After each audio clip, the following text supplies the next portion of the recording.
The 7-in-1 foam roller set for deep tissue muscle massager isn't really for people chasing the deepest, most aggressive roll you can buy.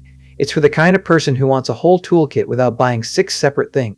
So before you buy, the thing to check is whether you actually need all 7 pieces or you're just drawn to the idea of having them. You wake up after a long run or a day hunched over a desk and your back or calves are knotted tight. That's where this foam roller set shows up. The high-density 16.5 deep foam roller takes your weight, and the solid foam holds up to 300 pounds without collapsing or making that squeaky noise some cheaper ones do.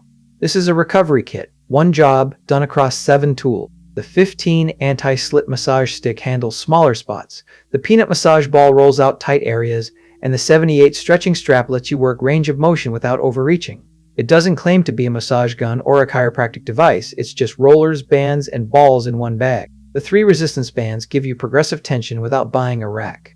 The plantar fasciitis ball, described as a solid heavy-duty 2-in-1 and spiky ball, targets foot arches and tight calves. The high-density foam won't lose shape after heavy use, and it repels liquids, so you can wipe it down after sweating through a session. Here is who this is not for.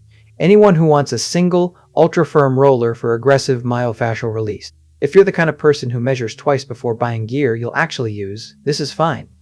But if you want one dedicated tool that does one job brutally well, you should look for a standalone roller with a firmer density.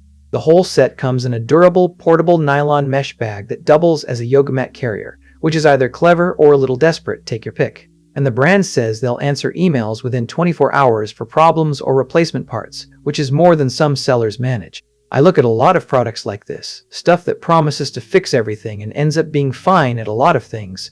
This one at least stays honest about being a collection, not a miracle. If you want one product examined properly like this, regularly, that's what this channel does.